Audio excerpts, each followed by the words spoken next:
Now you may have to try the Hail Mary down to the goal line. Trips to the near side. Kellogg gets a shotgun snap. Final play of the game. I just knew at a young age I wanted to be a broadcaster, and I've been very, very fortunate and blessed to have some wonderful opportunities. Launches the throw down toward the goal line, going up. Ball tipped in the air. Caught! Touchdown! Jordan Westerkamp! Nebraska wins the game on the final play of the contest! Oh, baby! Oh my goodness! Oh my goodness! Got my foot in the door in 2004 here, and then getting the full-time gig here in 08. And the Huskers have a no-hitter over number 12 Arkansas here today. People across the state are hearing him. He's part of their memories of Nebraska sports. It's synonymous, hearing his voice with Husker baseball and football. It's an immaculate inning for Kane Povich. Wow, what a start. I love the difference of the pace between baseball and football. I really do. Throwing deep out pass. Caught! Touchdown Nebraska! Nebraska takes the lead with 6 seconds left in the game. For years, we've gone to the games, and that has looked different as the girls have gotten older. You can catch me most games with an AirPod in my ear. I love listening to my dad. Nice! He's in! Touchdown Nebraska! And the Huskers have come all the way back, and they have the lead. Greg is the dad. He's in charge of everything. He oversees everything. He wants to take care of everybody. He doesn't want to be a burden, and he doesn't want to ask for help. Now here's our opportunity to take care of him. What can we do to help you through this because of everything you've done for us? 10 days before Christmas, I came home from a sports island and I told Amy, I said, well, my shoulders bother me. I must have slept on it funny the night before, and I put some icy hot on it. And she's like, what are you doing? I'm like, well, it's kind of bothering me. I complained about how it smelled so bad that night. I think I made some comment to him. He tells people about it still today, like, well, you were making fun of me for, wearing icy hot. And now we wish we could, have it be about icy hot. End of February, he went and had an MRI. They found the tumor. Tumors don't start in shoulders, they start somewhere else. That led to the full body scan in late March, early April, and then they found various tumors in the pancreas and the liver and the lung. The worst fear was pancreatic because that's the hardest one for doctors to get a handle on. There's only one tumor there, but it's at the worst spot of the pancreas. It's not good. Probably less than 50% of people who have pancreatic cancer don't survive more than 3 months. So I'm on borrowed time.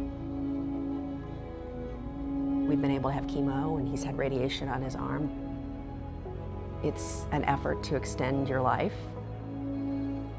and to give you a better life. That's all you can ask for. At that point in time, I knew I needed to do whatever the doctors said. Baseball was going to have to be put on the back burner. And that's when I made the decision I needed to go public. Bottom line is, I have been diagnosed with cancer, found out, a week or two ago. Treatment will be necessary, and so it's going to disrupt my work. I knew how bad he wanted to be where I was calling baseball.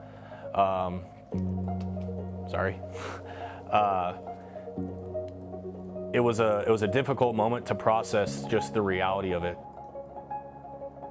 We wanted to find any way we could to be able to help him continue on and being a part of the show, and what that looks like now is he's got a setup at his home. Here we are, Hump Day edition of Sports Alley on the Huskers Radio Network. Folks, you're halfway to another summertime weekend, which we're clicking them off the calendar because after this weekend, only one more free Saturday before we will all gather together at Memorial Stadium for the Huskers opener against the Miners from UTEP. Welcome to the program. Tonight we're delighted that you've chosen. What has been really, probably he would say overwhelming, but also just really helpful for him is the way that Husker Nation has responded to the news and wanting to support him. The outpouring of support I did not anticipate. That spurred me on. It really has. My wife's been amazing. Without her, I don't know that we would be talking today. My daughters have been great. Work has been phenomenal. People like Jessica and Ben.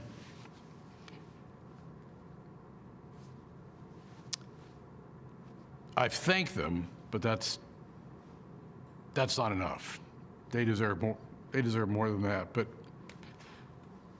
boy, you're catching me here.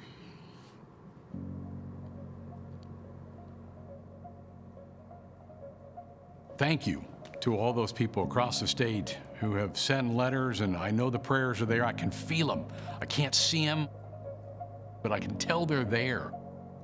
And they're there pulling for me, and that means a lot.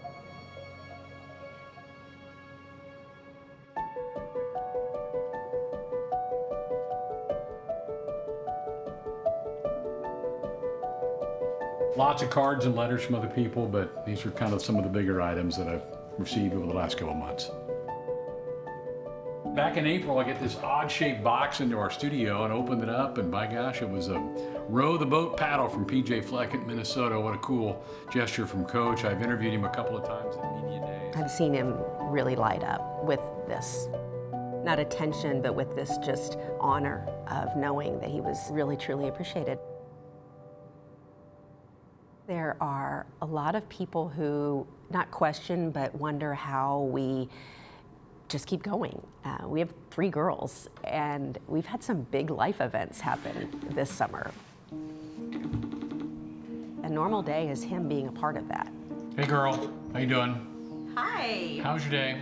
Good. Jimmy? Good, I did my homework. I moved our daughter to Florida last week. He obviously couldn't be a part of it, and I know that was hard on him. And met this girl who just moved here from Nebraska. Wow. And she was like, oh, we're big Husker fans. And she said, we're gonna have to grill out and watch the Husker games together. Perfect. Good for you. He's always there to help those girls. They are his world. I think the coolest thing is he gets to meet all the people, and then I get to hear all the stories. So I feel like I can talk a lot of football with my friends. And your teachers. Oh, yeah. Right? Yeah. I can kind of sneak into the booth, sit with my dad, and I'm totally okay with that. I have to be kind of quiet. I have to be quiet. Sitting behind him, watching him and Ben call the games. I'm very content there. I can't say enough about Ben McLaughlin and Coach Bolt. Remarkable. The team, and I think so many people saw what they did. We had some patches put on the side of our hats. It just said Sharpe Strong. We just wanted to honor him. We wanted to have a reminder each and every day of why we were going out there and playing, and getting him to understand how much he really means to us. The first night they wore that hat, sorry.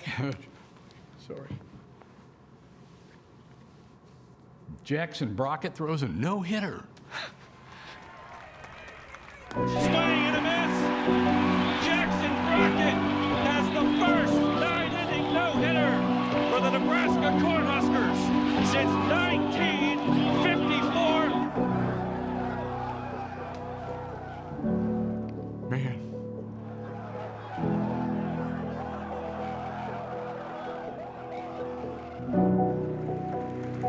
The Big Ten tournament's played in downtown Omaha, Charles Schwab Field.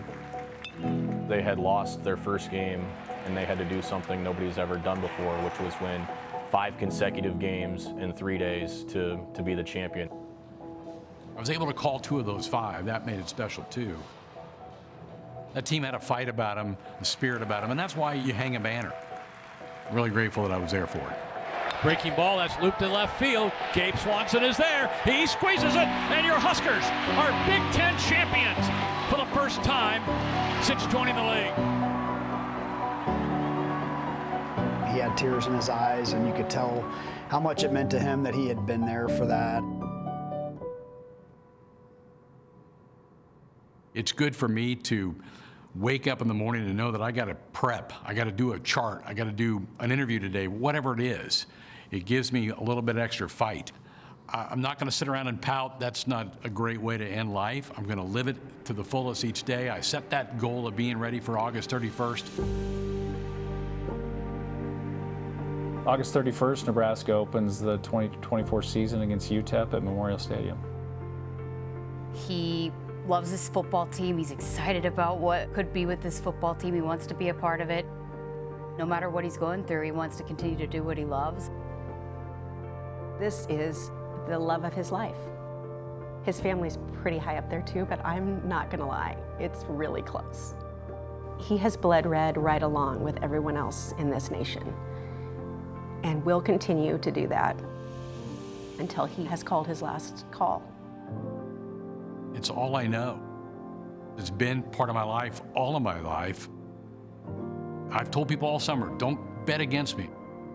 I'll be in that booth on the 31st.